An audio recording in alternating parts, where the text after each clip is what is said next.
So long, partner.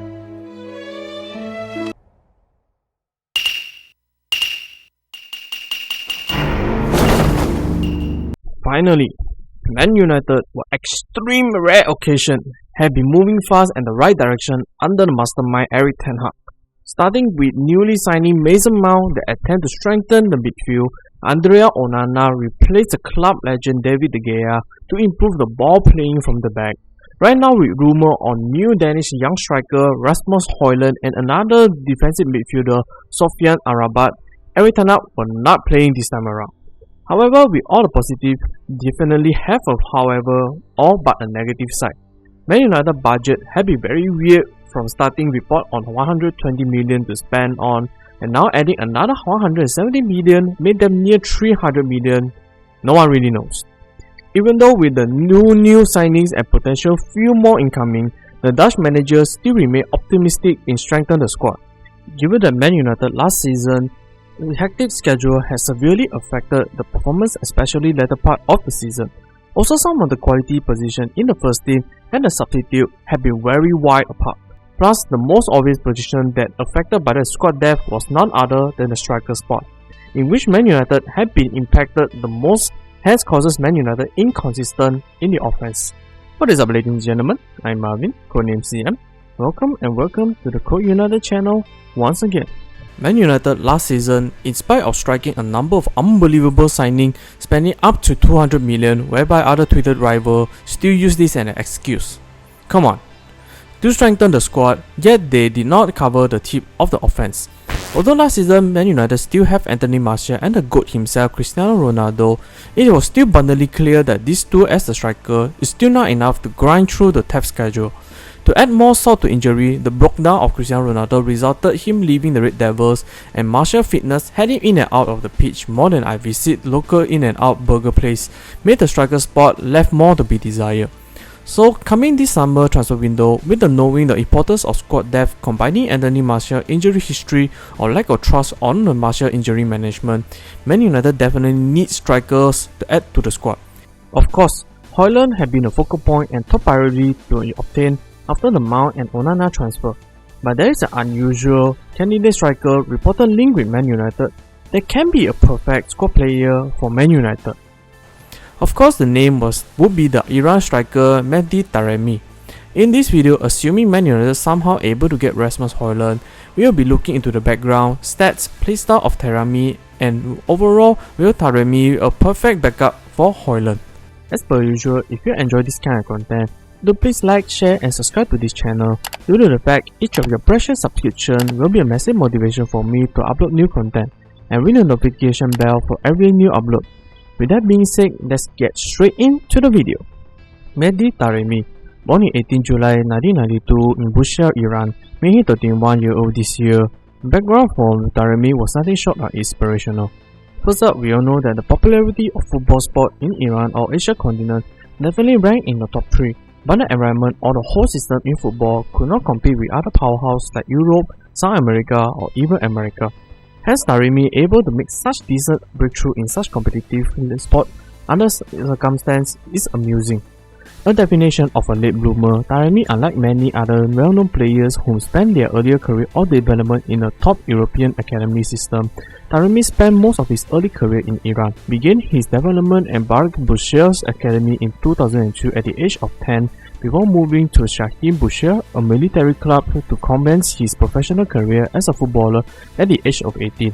Taremi's goal scoring form continued when he moved to the Persepolis, where he scored 53 goals in 105 appearances before moving on to the Qatari club Al Gharafa, where he would go on to score 20 goals in 38 matches before moving to the Portuguese club Rio Ave for his first stint of European football at the age of 27 years old.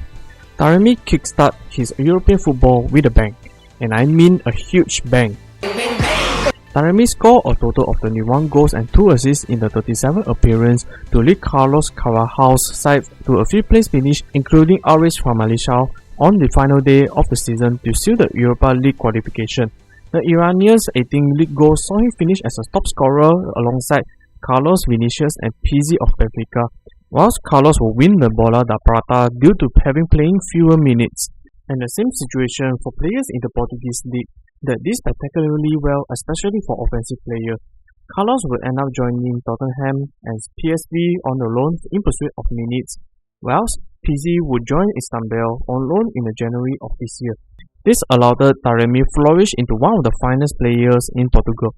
In spite of that, before Taremi fulfilled that statement, not in Real Ave, the following year would see Carvajal, Nuno Santos, Matias Reis and more leave Real Ave, but perhaps no departure had the highest impact than Taremi's. Without the Iranian goals, the Real Ave would go on from competing against Milan in the Europa League qualifiers to suffering relegation in a span of only 10 months. While Taremi left Real Ave and joined Portuguese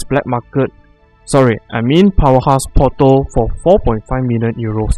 Whilst Porto during Taremi's first season lost the title to Ruben Amorim's Sporting, Taremi still maintained his goal-scoring reputation, delivered 23 goals and 18 assists in the 20-21 season, and following 2 seasons Taremi collected at least 25 goals and 10 assists, with last season appeared in 51 matches, scoring a whopping 31 goals and assisted 14 times. Besides, the goal that made his name famous is the acrobatic goal against Chelsea in the Champions League quarter-final saw him nominated for the FIFA Puskás Award, but missing out the award to Eric Lamela. After discussing on his amazing backstory, let's talk about his playstyle and stat-wise. On the eye test, a scout reporter suggested that the Iranian forward isn't blessed with technical skill set that set him apart from the rest, but he had a highly rated goal poacher instinct in finding the back of the net. He sits on the shoulder of the defender and will pop out inside the box from nowhere to finish off a move or peel away to convert a through ball with a supreme comfort. His positioning in the box and awareness to anticipate where the ball will end up is seriously impressive and demonstrates an excellent striker IQ. Aside from the goal scoring, Taremi is not just one trick pony, his link-up play can be pretty good with his double-digit assists for 3 seasons as the evidence. Looking into his heatmap previous season, Taremi would play more as a lone centre forward, and while his responsibility was predicated upon scoring goals, he had the ability to drop onto either flank, usually on the left flank as a right-footed player, of a tendency to drift left allowed them to bring the ball central on their stronger right foot. While we look into the FB report, on the offensive side, he was amazing, ranked mostly on the 80th percentile and above on goals, stats, and his progressive passing and carries were great as well, being a 92 percentile for both of them. This indicates that Taremi excelled in both creator and goal scoring role. While on opposite side, Taremi was fantastic according to the general goal and assist stats and advanced stats. On the other side, as a striker, would be commonly have lower percentile or defense due to the fact their job mostly preserved for scoring, but overall Taremi's defensive stat was decent or average. Well, comparison to the Danish hotshot, that Rasmus Højlund, stat-wise we can see that both can be a great goal scoring, but Taremi edged over in the playmaking section, and don't get me on the defensive stats. While the heatmap differ from Taremi, Højlund do not drift to either flanks but rather stay more central of the pitch, whereby Højlund would prefer to act as a striker holding the ball central and trail for the teammates, then lay off for the link-up play, while Taremi prefer to drift to the flanks for linking the play.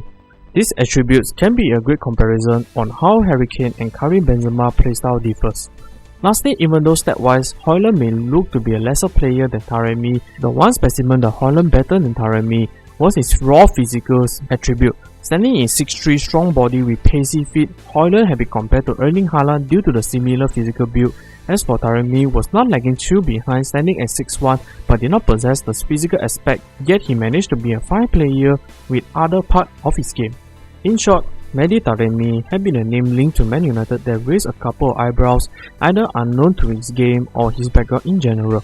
But to deep dive into his background and stats, we can see he's a well-rounded skill set as a striker, but of his all well-rounded skill set, his advancing age, and Erik ten Hag, Man United favoured a younger striker for a longer future, and previously signing a lot of the old strikers. Purpose meant that even with the signing of Taremi, he will be either the backup to Højlund or rather no guarantee starter striker for Man United. So in my opinion, I think that given the shallow depth of a striker spot for Man United and Martial unavailability, the signing of Taremi utilizing his goal scoring and playmaking all-around skill set that benefit Man United offensive department makes too much sense plus irresistible. The only gating part was that a player with such quality of Taremi would agree no guaranteed starter striker spot would be up for discussion, but signing of the Taremi would probably cost of 20 to 25 million can be a bargain and provide a healthy competition for Rasmus Højlund as well. That's the end of the video. What do you guys think? Would you bring Marvin Taremi if you are Erik ten Hag? And how would you balance between him and Højlund? Comment down below so that we can have a discussion. Hope you enjoyed this video. I will see you all in the next one.